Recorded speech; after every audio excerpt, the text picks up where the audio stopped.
Telangana అస్తిత్వానికి Kadiyam Srihari ప్రమాదకారిగా తయారయ్యారన్నారు MLA Palla Rajeshwar Reddy. పైసల ఆశతో పదవులు తీసుకుని బీఆర్ఎస్ను మోసం చేశారని మండిపడ్డారు. ఏ పార్టీ అధికారంలో ఉంటే ఆ పార్టీతో అంటకాగే అలవాటు కడియానిదని ఎద్దేవా చేశారు. స్టేషన్ ఘనపూర్ ప్రజలను మోసం చేసిన కడియానికి జనమే బుద్ధి చెప్తారని ఫైర్ అయ్యారు. ప్రజలందరూ కూడా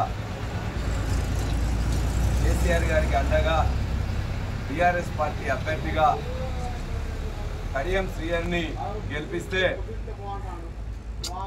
ఆయన ఇలా మోసం చేసి దగా చేసి కుట్రపూరితంగా ఇవాళ బీఆర్ఎస్ పార్టీలో ఉన్న నాయకులందరినీ ఒకరొకరిని బయటికి పంపించి ముఖ్యంగా మళ్ళా ఇప్పుడు తాను కూడా పైసల ఆశతో డబ్బులు తీసుకొని ఇవాళ పదవులు తీసుకొని ఇవాళ బీఆర్ఎస్ పార్టీని అదేవిధంగా తెలంగాణ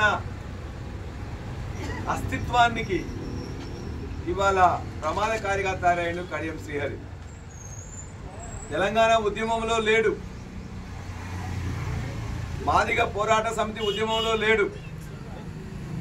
కానీ తనకు మొదటిసారిగా వచ్చిన అవకాశాలను అదే నేను గొప్ప అని చెప్పుకుంటూ పోయి ఇవాళ ప్రజలందరినీ కూడా అహంకారంతో మోసం చేస్తూ ఏ పార్టీ అధికారంలో ఉంటే ఆ పార్టీకి అంటగా అవుతూ తనేదో నీతివంతుడుగా అని చెప్పేసి అందరితో చెప్పుకుంటూ నీ నీతివంతుడు నీ కథలన్నీ కూడా అందరికీ తెలుసు. ఇవాళ ధర్మసాగర్ బిడ్డలు, వేలేరు బిడ్డలు, మొత్తం చిలుపూరు నుంచి వచ్చిన మొత్తం కూడా బిడ్డలు, అనేక మంది మాదిగ బిడ్డలే ఇక్కడ ఉన్నారు. వాళ్ళే మొత్తం కూడా ఇలా చాలా కడుపు కోతతో వాళ్ళందరూ కూడా ఇప్పటిదాకా మాట్లాడుతూ విన్నాం.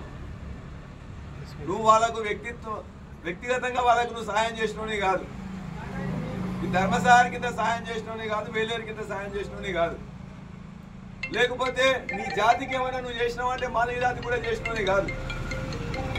నీ జాతి పరంగా చేయలే, ప్రాంత పరంగా చేయలే, పార్టీ పరంగా నువ్వు లబ్ధి పొందడం. పదవులు ఎన్ని కావాలో అన్ని పదవులు కూడా ముఖ్యమంత్రిగా ఆనాడు కేసీఆర్ గారు ఇచ్చిండ్రు. ఆనాడు ఎన్టీ రామారావు వెన్నుపోటు పొడిచినావు, ఇవాళ కేసీఆర్ గారికి వెన్నుపోటు పొడిచినావు. ఇవాళ మా నియోజకవర్గానికి స్టేషన్ ఘనపూర్ నియోజకవర్గం చాలా అమాయకత్వ ప్రజలందరూ కూడా ఇక్కడ ఉంటారు, చాలా పేద ప్రజలు కూడా ఉంటారు, మాదిగ సామాజిక వర్గం కూడా చాలా ఎక్కువగా ఉంటారు. ఎవరు వచ్చినా ఎంతో కొంత చేస్తారులే అని చెప్పేసి నిన్ను ఆశీర్వదిస్తే వాళ్ళని ఇలా కడుపులో తన్ని ఇలా నువ్వు పోతున్నావు.